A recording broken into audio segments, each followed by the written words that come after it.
Hello, and welcome to episode 40 of the Carry On with Carrie podcast.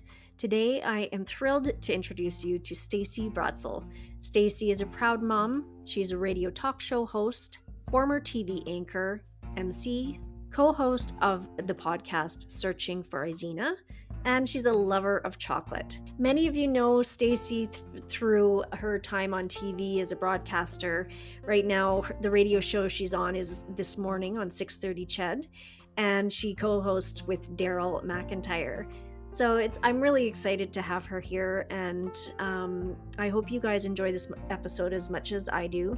She is such an inspiration in resiliency, and she speaks openly about some of the challenges we as women still face in the workforce and as moms and all those good things. So please sit back. I know you're going to enjoy this. And now it's time to talk.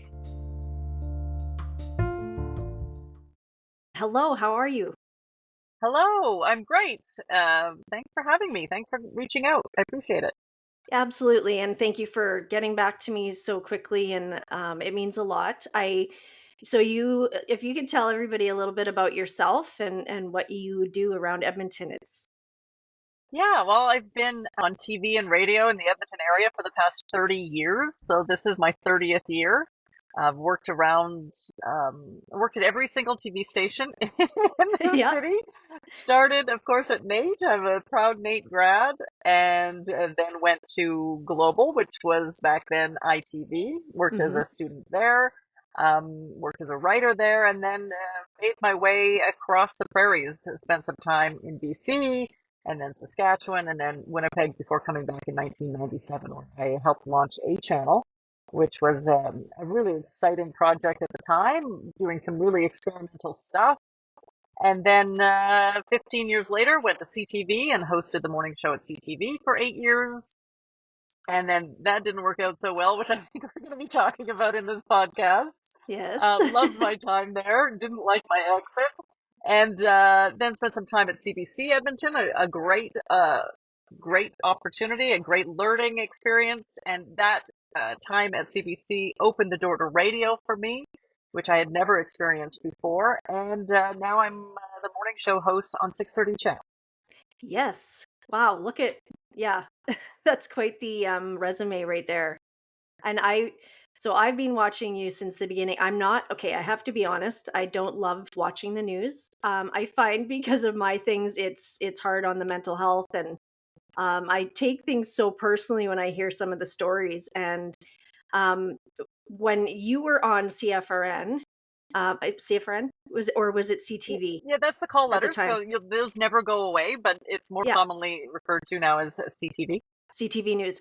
So I would wake up in the morning and I would turn on the news because you were on, and I mean that.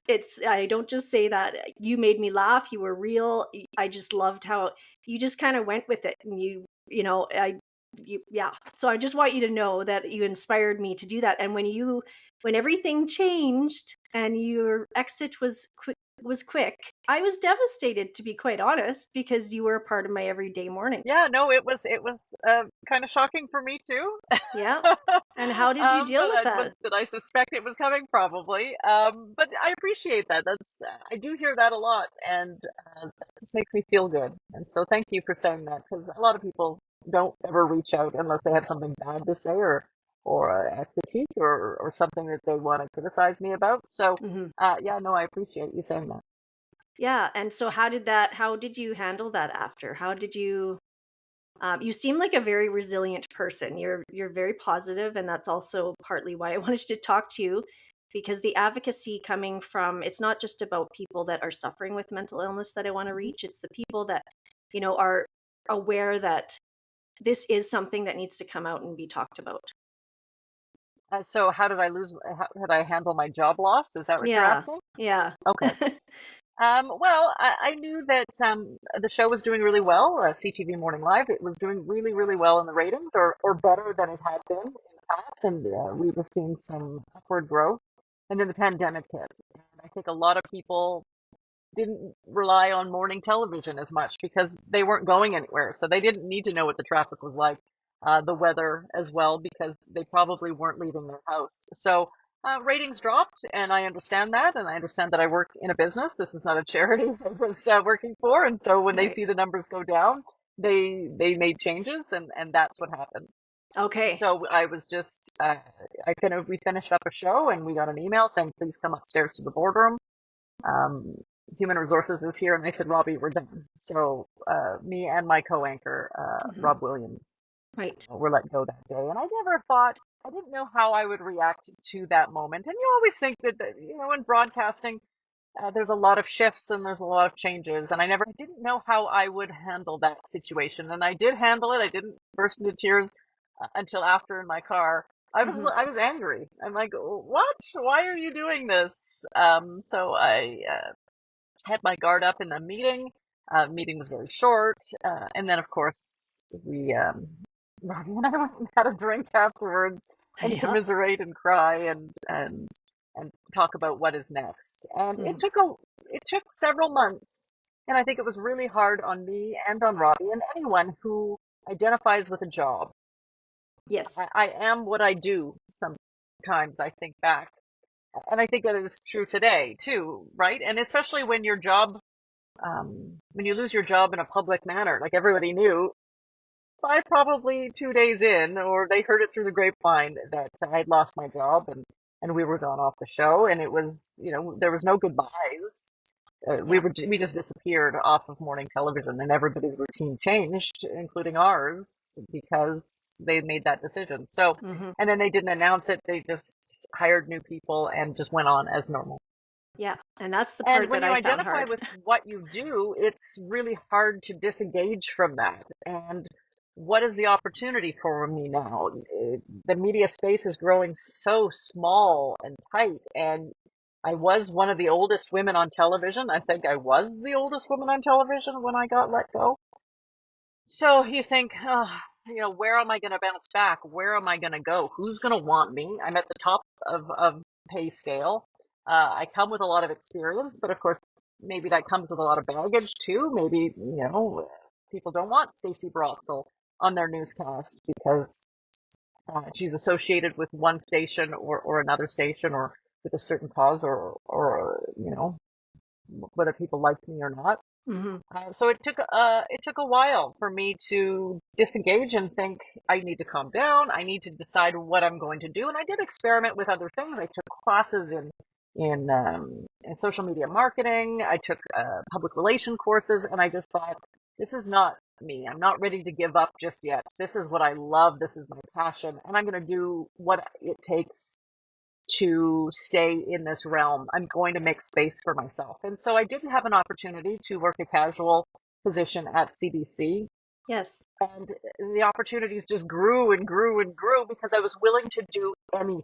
So I Hmm. went from anchoring my own newscast for 3.5 hours to helping write somebody else's words because I was willing to do anything because this is what I love to do so much. So people see that that's quite a step down from what I was doing before, but it didn't Yeah. matter because I No. loved it. And that, I guess that opportunity just led to other opportunities. And I was doing national news hits for or CBC National, and I was hosting their morning show and their afternoon show in radio. And so I really had a great opportunity and a learning experience at the CBC that I didn't think possible. And it really helped open the doors to so many other positions and facets of a broadcast career that I hadn't even considered before. Right. Wow. Yeah. And I think that's the part about it. Like you were gone and then, but you do see that like it was noticed, that you just kind of came back. And I think that's when I started following you on Instagram too. And it just, you still had a smile on your face. You still like kind of pushed Instagram through. isn't real. Well, This I is the know it's hard not part. real, but it's still like that still puts it out there that like you were ready to take on whatever had to come next, right? Yeah, You know? it's true. And I went to counseling after this, and I got Yeah. because it was really hard, and you get sucked into a bit of a depression, and people are like, "Well, what are you doing now?" Hmm. Well, I'm doing this, and this, and you try to put a shine on it, but inside you're thinking, I'm not getting a regular paycheck. I'm on unemployment insurance, and You're thinking, Scary. okay, what's next? So my co-host got into public relations and in communications, and he's doing so well in that. Awesome. But I wasn't ready to give up the ghost. I wasn't ready to give up the job that I love so much because I don't even consider broadcasting a job. I can't even believe I get paid for it most days. Yeah, yeah. Oh, I believe it. I'm having such a fun time. The only job I do, or the only work I do, is get up at 3 o'clock in the morning, Wow. and that's not easy. But Yeah, it's so worth it. It's really great. yeah. And now so now you're on 6:30 Ched in the morning Yep. with Daryl McIntyre. How has that been for you? Yeah, he's great. He's been a friend, and Mhm. so we'd go for lunch and for drinks with each other before that, and now we get paid to talk to each other, That's and awesome. so it's a lot of fun. And he doesn't necessarily love when I say that I grew up watching him Hmm. because he's only 10 years older than I am. I know, But I right? grew up watching Daryl McIntyre, and so Yeah. it's really cool. And it was part of the reason I went to CTV because I wanted to learn. I felt at City TV I had reached sort of the ceiling of where I was going to Hmm. progress as a broadcaster. I'm like, well, to work next to Daryl McIntyre and for him to sort of give me some feedback Hmm. and get better, then there's just the possibilities are endless at CTV. So that's part of the reason I went there. And now he's a friend and we laugh and Yeah. I make him terrible puffed wheat squares. It's Nice. not as hard as a rock, but I'm going to keep trying.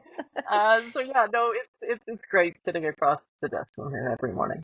Awesome. And you're a mom.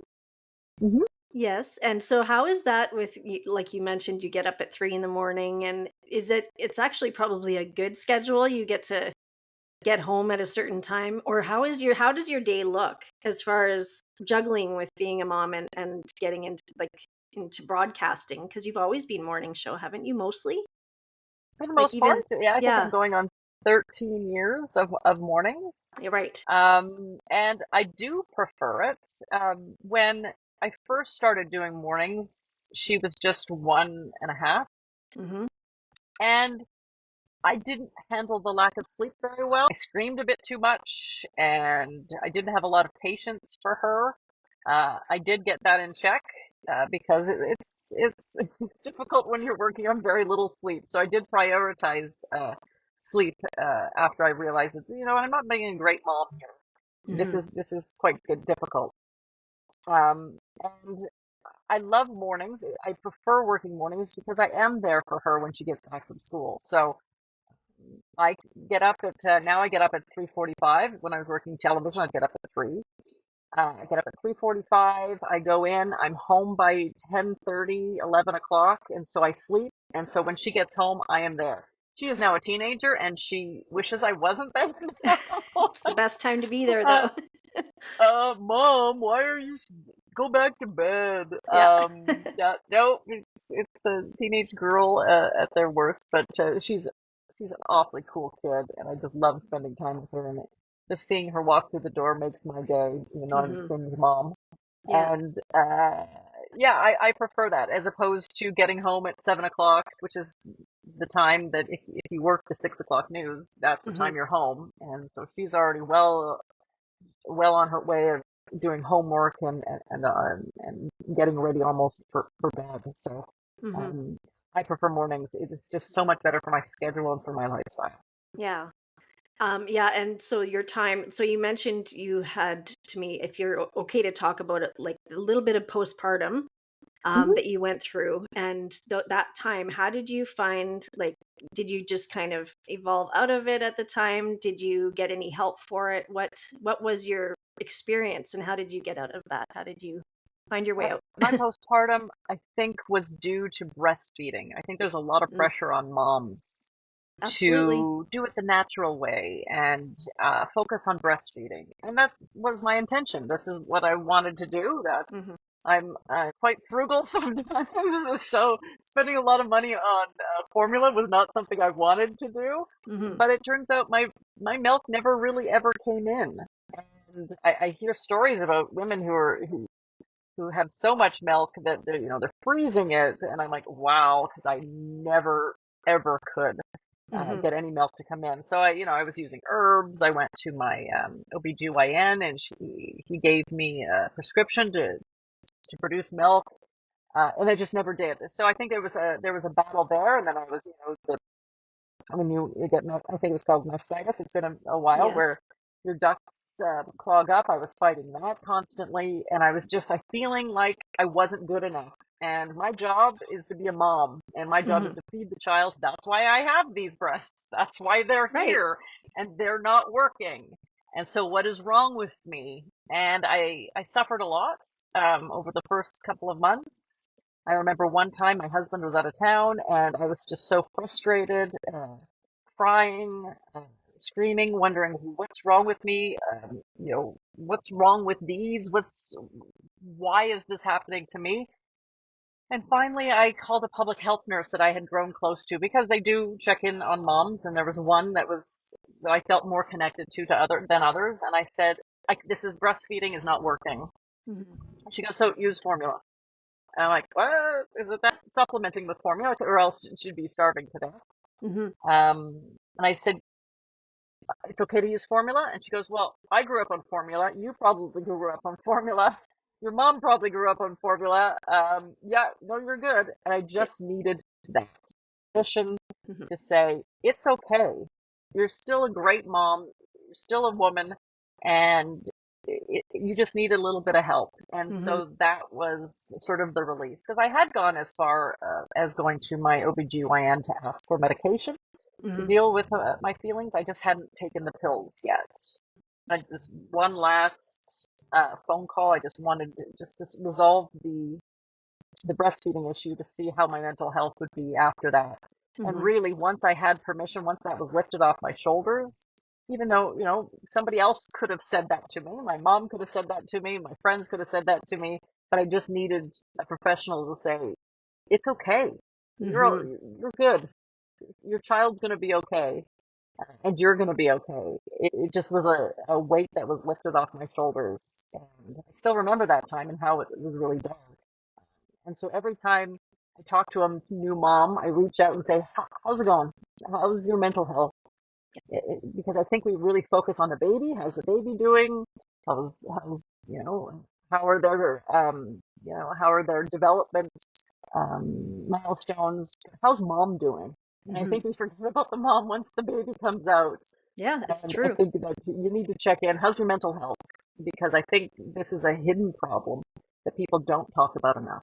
Hmm. Absolutely. I know I went through my own. I actually had some pretty severe postpartum. I had twins, and they were born at 29 weeks. And Mm. I did have a lot of milk, so I had the opposite, but they couldn't latch on properly. So I had to adjust that with different, I can't even remember what shields they were called. And you'd put that on, Oh but yeah, it I was had like, those. yeah, yeah. So I tried that, but it was, I don't think my milk, because I wasn't healthy, my milk wasn't healthy. So you could have tons of milk, but the nutrients that are coming from that as well, and twins. So and I wasn't like an overly um, showy person. So I would go in my room. And so then the solitary part of it came in, and Hmm. they're still not happy. So I totally resonate with that. And as soon as I was told the same thing, it's okay to switch to formula. And I started feeling better. Yeah, but you need that validation from a professional. You need somebody to not feel like you're not feeling shame. Exactly, and not judged because Judged. Yeah. breastfeeding didn't quite work out for you. Yeah, because it's not for everybody. Yeah. So, yes, thank you for sharing that perspective on it. So, I want to kind of move into advocacy for women in the workplace, and how I listened to your podcast, and I'm trying to remember the name. Avina, you're on like a Searching host. for Izena, yeah, it was Izena. a YWCA project highlighting the very first woman who was elected in the city of Edmonton. Thank you. What got you involved, and what made you want to kind of start doing that podcast and kind of highlighting all these women that were really important in government? Well, I'm very fortunate that while I was in between CTV and CBC, they asked me to help out in this and to be the host, and so really that gave me um, raison d'etre to get up and get excited about broadcasting. So I wasn't just sort of disappearing from the air. I did have a project that I could put my focus onto, and still my voice could be heard, and my opinions. It was an incredible project because I don't think anyone knows who Izena Ross is. Mm-hmm. It was very difficult, in fact, to get a picture of the very first city councillor. I think it was 18 that she was first elected. She has a great story, so you can Google her. So just finding a picture of Edmonton's very first female city councillor was a hard task, and then telling the story of the first Edmonton mayor, Jan Reimer, and also Right. talking to politicians about having children Mm-hmm. during their tenure being elected, and how difficult that was, and how much pushback there is, and how much more criticism and threats female politicians face compared to men is is um, is incredible. Mm-hmm. The dichotomy between men and women and what they face in politics, and the severity of the threats that they face, is extraordinary. If people, if people ever dug into that, and I think a lot of female politicians don't want to highlight that, and I know that some have security, even now, because of threats and because they just don't feel safe in their job. But they don't want to highlight it because they don't want to take a focus on what they're doing. So Mm-hmm. there's a balance for female politicians. But this podcast let us tell those stories, and tell the stories of the women who are making decisions, and how they are held to a different standard than men are in the political arena. So I was Mm-hmm. really grateful for that opportunity. And of course, you can find that wherever you get podcasts. It's just a history lesson of the women here in Edmonton that shaped this community. So, as a woman in broadcasting, I just kind of was thinking it's a little bit off topic, but well, a little bit, but not really. Some of the stories that you hear, and I would think that you seem like a very compassionate person.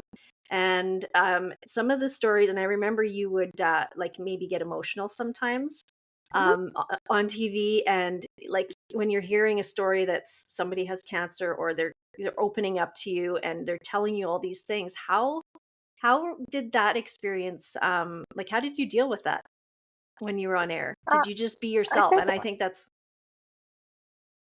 yeah, and I think that's right. I think I stopped being someone else a long time ago. yeah. In broadcasting, you think you have to be this broadcaster, and you have to be stoic, Hmm. um, and I think broadcasters need to be human too, and Hmm. show emotion. And or people would be like, "What? She doesn't care? What? Like, well, Right. why are you reacting the way you're reacting?" I think you have to have a natural reaction, and I think that especially after I turned 40, 35, 40 was really when I said, I got to be me. I have all the time, and like it or hate it, and some people don't like it. And the way I handle things and the jokes that I tell. I love your jokes. But I have to be me. And I Yeah. think when you come to that realization, you can't be anything but authentic, Hmm. whether you're on the air or whether you're off the air. What do I want to go with next? What do you feel comfortable sharing? You mentioned the critics and stuff like that you've had to face, and I think probably women get a harder deal than the men do. And your hair's not right. Why did you wear that outfit? I've heard all these things. I know I was talking to another broadcaster, and she mentioned that was often a thing.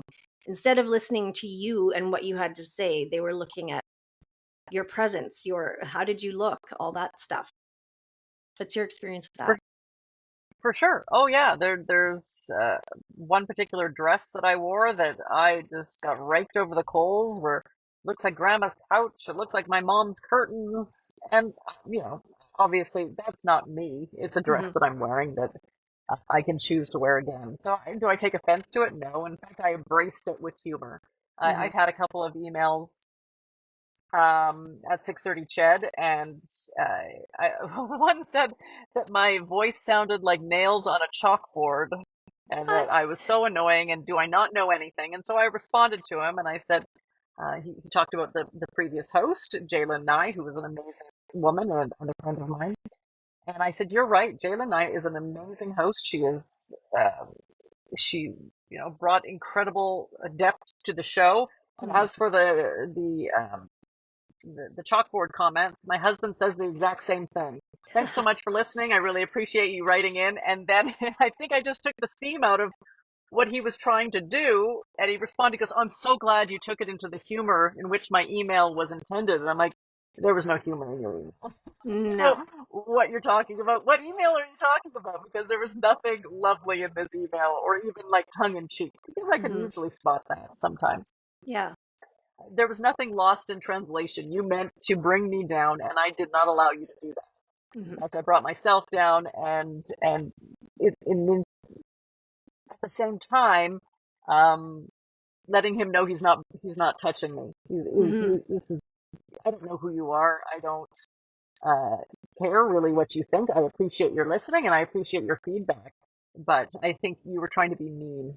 And, you're not going to ruin my day because of.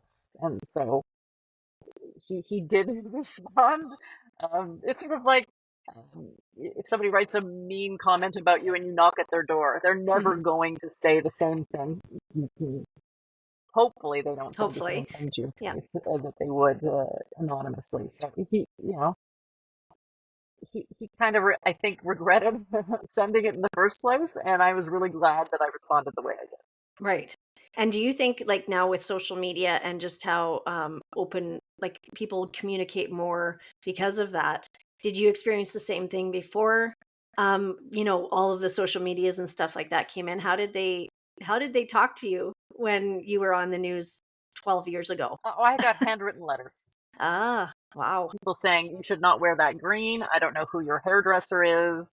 You Really? fire her. Own hair. But you know I what I have mean, a hairdresser who colors it. I haven't been to, me too. but no, we had to do our own hair and our own makeup, so everything was up to me. So if my hair didn't look very good, I'm terrible at doing hair. I will confess that right now. After 30 years of being on television, I'm still terrible at doing my own hair. Right. So and at 3:45 in the morning. Exactly. Right. I'm still no good at 9 o'clock in the morning either. Right. But yeah, you get the comments, and whether they're handwritten, they want to make sure that you know their opinion, and it's just about not taking it internally and not making sure that you wrap yourself in a bit of a layer of protection, knowing that this isn't who you are. This is my hair on my head. I don't care whether you think I mispronounced words. If I've mispronounced a word, I want to know. So I appreciate you letting me know that I said this. I had a problem with nuclear for a really long time. I said nuclear. Oh, I think I can't remember how I pronounced it, but people would write in saying you mispronounced that. I wanted to know that, so I could make a course correction and go, I didn't know I was saying it that way. All right, perfect, thanks. Some of the criticisms I take in, and constructive criticism I have no problem with. Saying you talk a little too fast for me to listen, and can you slow it down?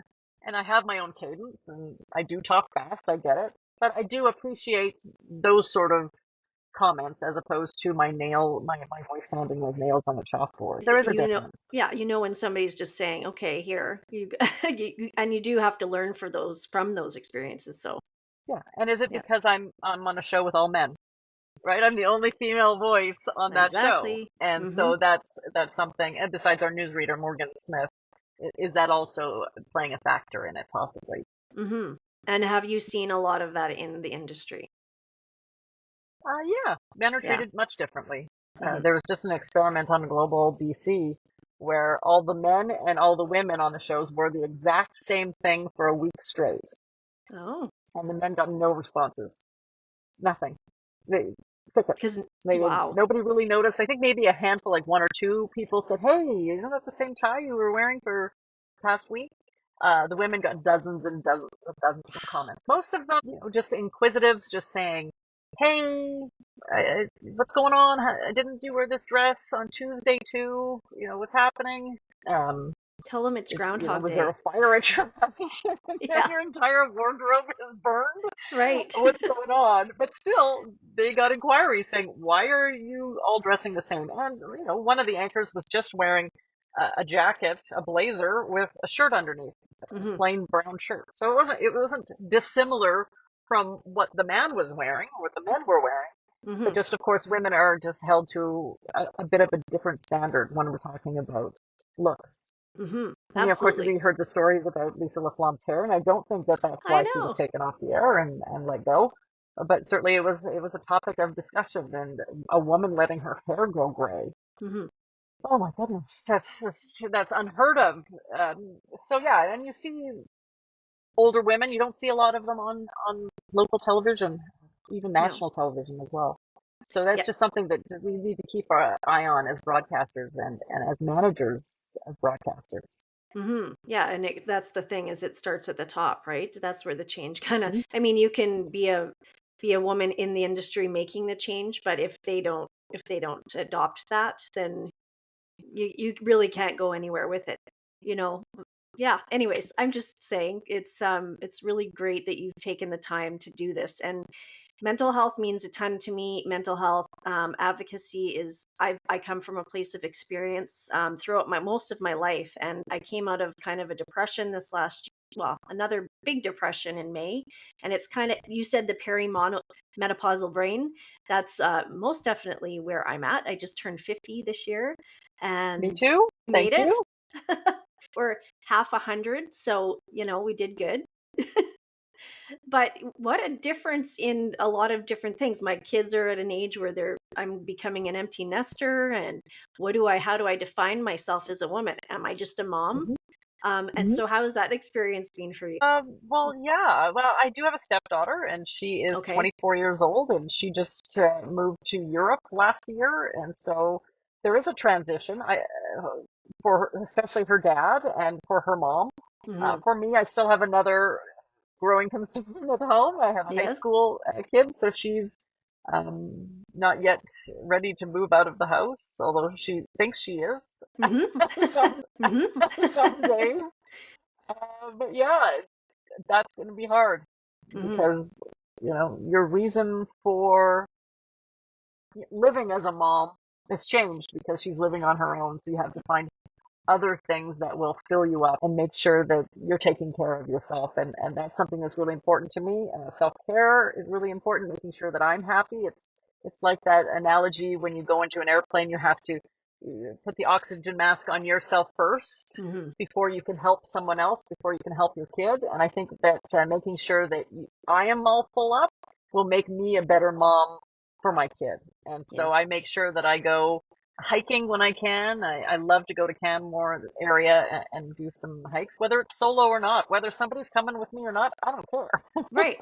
Well, that's You awesome. come? You can't come? Okay, well, I'm going anyway. Well, Yeah. what about bears? I don't think there's going to be any bears, and if there is, I've got my bear spray, I've got my horn, and I only do really quite busy trails Hmm. to make sure, especially when I'm solo hiking. So I just make sure that I'm taken care of too, and I'm not the last on the list Hmm. because if I am, then I have nothing for anybody else, Right. and that affects your marriage, that affects your coworkers, and that affects your kids most importantly.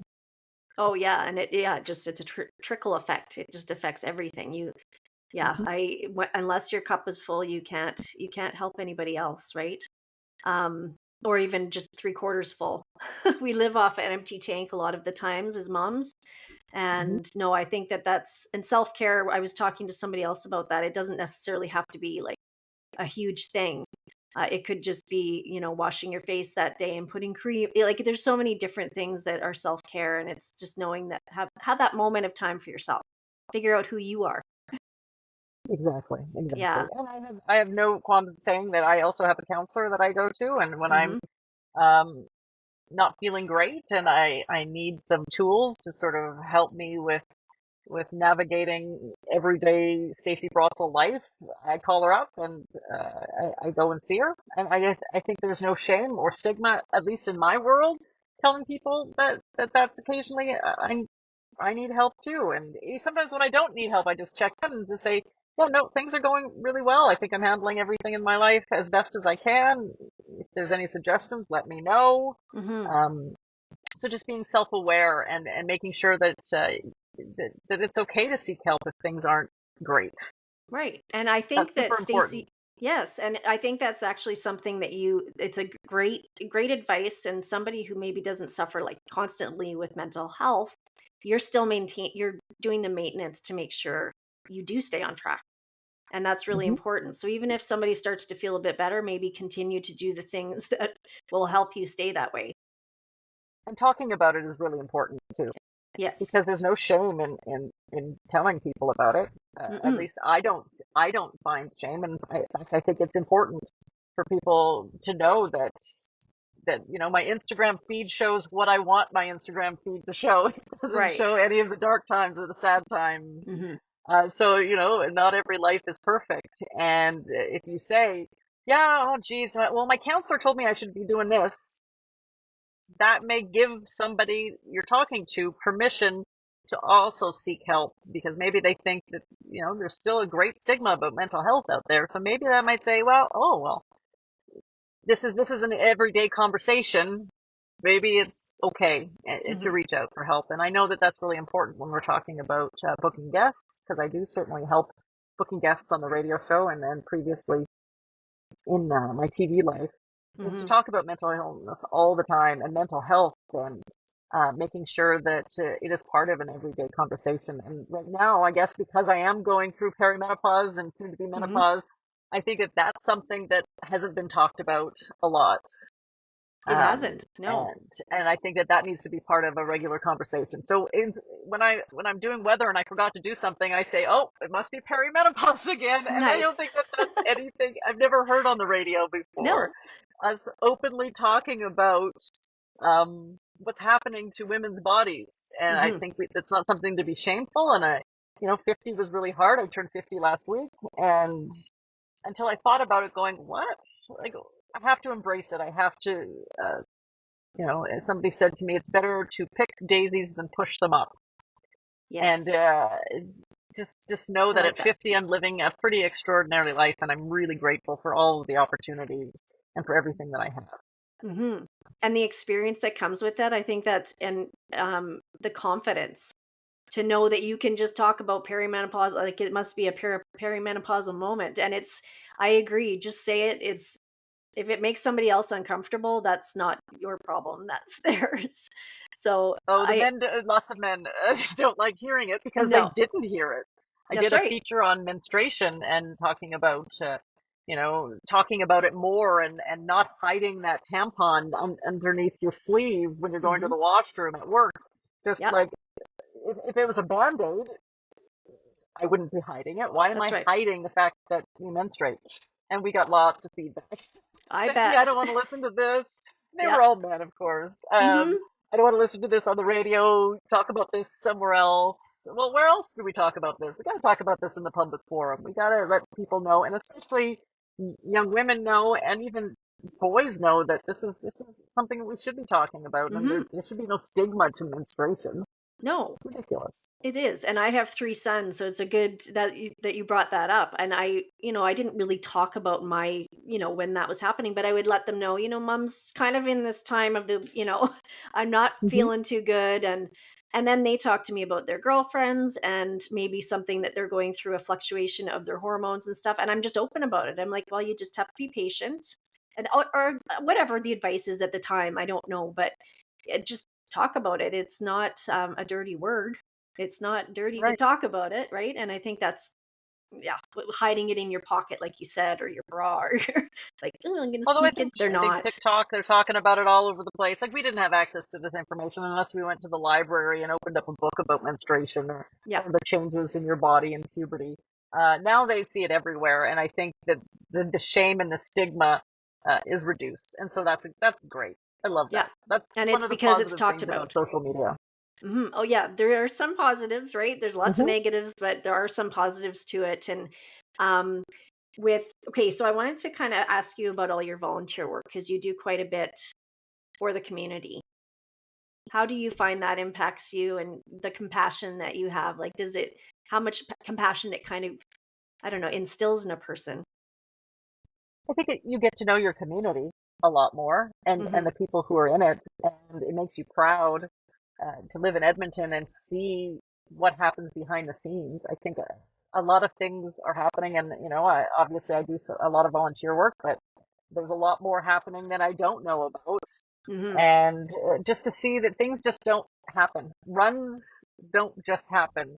Pickleball tournaments for charity just don't happen. There's a big machine that goes behind behind the scenes that is pretty incredible in this city. Mm-hmm. We are a giving city, and it's pretty cool to see the people who are change makers. And I'm just really glad and I'm honored to be asked to be even like a little part of that, whether it's to MC a big gala for Mm-hmm. a charity or a golf tournament for the Autism Society of Edmonton.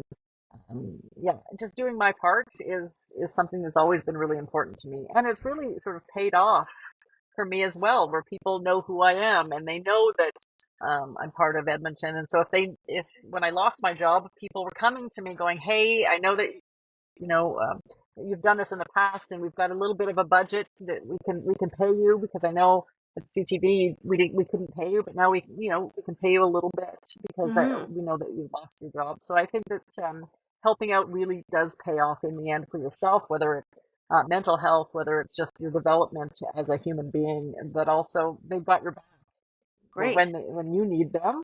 They Mm-hmm. have your back too. Yes. The support comes back to you. You bet. You bet Yeah. it does. And it is noticed. I've because when you're a mom too, like, do you find now that you do a lot more volunteer work than you used to? Because when you're younger, you're busy, you're kind of in yourself, and it's like, okay, wake up and think, well, what the hell am I doing? I need to reach out to the community more. Do you find it's like recently you or have you Well, I always think the been involved? pandemic really changed a lot of things.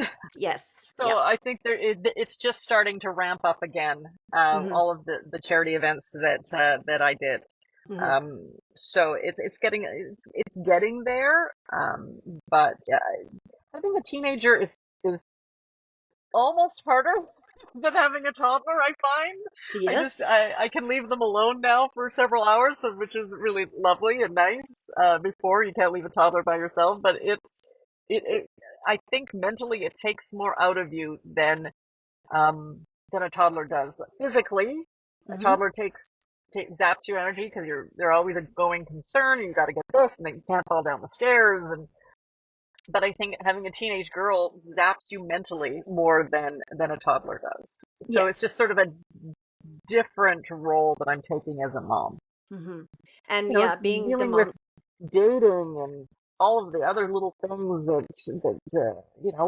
she's getting ready for university and planning her life route. It's just a different type of parenting, which is equally exhausting.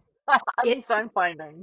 It is. I have to agree with you. It is later on. I always say that it's that you actually have to be around more than you do when they're younger, and it is because you see their emotions and you just want to fix it for them, but you can't. You're at they're their own Nope. human beings, and you have to start letting them figure out their own mistakes, and that's a hard thing to do as a mom, especially I would think for girls. And I hate saying that because I have my boys, but it's hard for all. I shouldn't yeah. It's just tough to watch your kids if they're hurting or, watch them through their first breakup and all that stuff. It's Oh, difficult. Yeah. you're right. It is. Yeah. It is hard. It is Yeah. Well, hard. you're doing a good job. Well, you should talk to my daughter about that. Oh, okay. She may disagree. I'm not sure. Depends on when you're catching her. She doesn't know yet. No, she doesn't. No. She's an awesome kid. She's a Yeah. beautiful dancer, and she's kind and sweet, and she is so funny. And I just love that she makes me laugh out loud. And yeah, so Apple doesn't fall far from the two, maybe. Her Yeah. dad's really funny too, so Awesome. and witty, and just it's just so amazing to see them grow up into their own little person.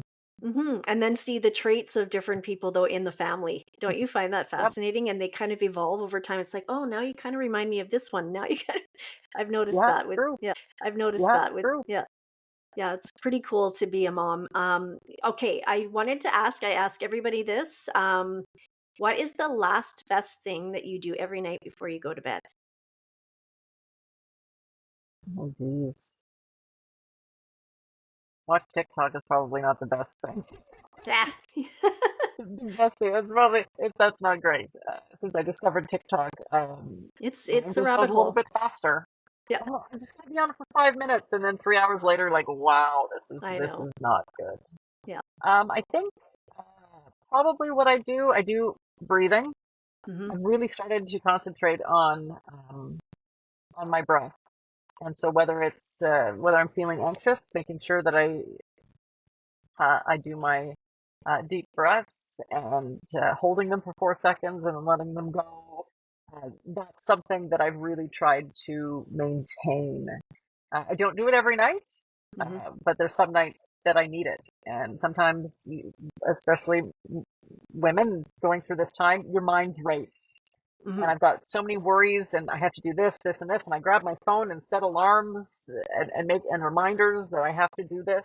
Mm-hmm. But I also know that I have to set that aside. And especially when you have to wake up at 3 o'clock in the morning, you need to make sure that you calm your mind. And so that is what I've been actively trying to do. I'm not into meditation just yet Mm-hmm. because I don't get meditation. I That is can't seem to meditating. relax very well. But breathing is my first step, maybe into meditation at some point. Mm-hmm. And I would have to say that's actually a form of meditation right there. And that's the thing about meditation. I just started doing it about a year and a half ago, and like I don't know, I was judging myself because my brain went here, my brain went there, but it's sitting in the uncomfortableness that's meditation, and just the breathing alone is part of that. So yeah, it's hugely important. And like you said, I love that you said like your mind just doesn't stop racing. So that's the reset. Somebody just told me yesterday to start taking cold showers. I know that's the whole cold dip thing too, but it helps. But I don't think you'd want to do that before bed. So probably wake you up. Yeah, no, no. I've No, actually been lying with my electric blankets, my heated me blankets, too. and I don't know if as I said, a woman going through the change needs a heated blanket, but it actually has helped. Anyways, is there anything else that if you wanted to leave people with just around mental health and just some advice in general um, to leave people with? Yeah, I guess it's just being grateful for the moments. Hmm. When I was in Victoria, I was celebrating my 50th birthday with some girlfriends, and I found a sticker, and this is sort of just a recent thing that I think I've recognized in myself and something that I'm going to pursue is there was a sticker that said no bad days. And yes, there are bad days, but there has to be one moment that wasn't bad and just to be grateful for those little moments, whether it was a delicious chocolate that I ate Hmm. or seeing a sunrise and then everything turns to shit. Yeah. There was that one moment that you just cling on to, saying, that this was great. Hmm. Everything else was really terrible, and this happened, and my boss said this, and my kid did this. Just recognizing that there are moments, and there is light. Always going to be dark. There will always be just those little moments, and I don't know if it's trite, and it's just something that I'm going to try more to practice gratefulness Hmm. and be grateful for those little things that happen That's beautiful. And and it's, appreciate it, right? When yeah. your teenage kid comes and snuggles and watches a show with you, it doesn't happen very often anymore. And so Hmm. just soaking that in and closing my eyes and smelling her hair and feeling her arm around my waist is like this is a moment that I have to treasure because I don't know how many are left. Exactly. Yeah, and those are the memories that you can hold on to that are positive. And yeah, that's beautiful. I think, yeah, I you've really made a difference by coming on here today, I think. And my goal is to just reach one person at a time. I'm a growing audience is what I'm trying to get, but at the same time, I get discouraged sometimes because this is my hobby. I love it, but I'm like, oh, I'm not getting it's just patience. And I last week I had 3 people reach out to me and saying, thank you so much for doing this and Mm. bringing out real, just having a conversation with somebody. It's just all you need to hear sometimes, right? And yeah, I like the just you have such a light about you and a perspective that I think a lot of people get a lot out of. So thank you. Well, thank you for all the work you're doing. I appreciate that you asked me to come on, and it's not something that I talk about very often, but I'm Hmm. trying to do more of it. when you're reading the news, it's very difficult to tell these stories, but in radio and talking more about myself, Hmm. I'm going to try to do a little bit of what you're doing as well. Talk about Right. mental health and talk about my own struggles because I'm not the only one. I think No. we always have to remember that we're not the only one feeling the exact same way. And it's good to know that it's just part of life, and it's ups and downs, and you might not always feel that way. And I like the way you ended that with there is light, there is hope. And I think that's just the important message that we have to get out. That tomorrow is always another day, whether it's shitty after the sunrise or not. I love that. Because some days it just goes that way. Yeah. So thank you again for taking the time, Stacey. And yeah, I'll be watching you on six. Just let everybody know where they can find you and all that good stuff. If you have any Yeah, organizations you or. can catch me on 6:30 Ched. It's on the AM dial, obviously. I grew up watching it, so if I would have Mhm. told my 8-year-old self that I was on 6:30 Ched when I was older, she'd be freaking out. Right. Our morning show that I host with Daryl McIntyre this morning with Stacey Brotzel and Daryl McIntyre runs from 5:30 until 9 every weekday. Okay. Perfect. Well, I'll tune in. I'm And you can usually up. also, Okay. if you're not, we get people from the United States listening every morning, and so they weigh in on the text line. So it's kind Nice. of funny. Yeah. Oh, that's awesome. Okay. Well, thank you. And you enjoy your visit with your grandma. I hope Thank that's you. okay to say. I love that. You bet. Yeah. We're going to a geodome on 124th Street, Oh, I've never a done that. tiramisu, because she doesn't like loud restaurants, so now we have our own little space. So I'm looking Oh, forward to it. and it's called Geodome? Well, it's a geodome. They have the domes Oh, and right. with the Sorry. picnic tables in Yeah, there, yeah. and so the restaurant is called tiramisu, but it's really nice. They have heaters inside, and you can enjoy each other's company without being in a restaurant. So you have your own little space on the sidewalk. Right. Okay. I have to try that. I haven't heard of it. I'm going to look that up right after this. Take my mom and dad. That's awesome. Sounds like a great day. And yeah, again, thank you so much, Stacey. I wish all the best for you. Hopefully I'll be in touch another time, and yeah, I'll be watching. Thank you so much. Thank you, Stacey. Enjoy the day. All right, you too. Bye. Bye. Well, that was an amazing episode again. Stacey is awesome. Thank you all for listening, and yeah, give her a follow and just check her out on 6:30 Ched's morning show. She's funny, light, and she adds some, like I said, I keep saying the sunshine, but she adds the sunshine to the day. Shoot me an email if you are interested in being a guest or just want to give me some comments and some feedback. I'd love to hear from you. My email is carryonwithcarrypodcast@outlook.com. You can also follow me on Spotify, Amazon Music, and Apple Podcasts. And I am now available on YouTube. So yeah, give me a follow and some shares and all those good things.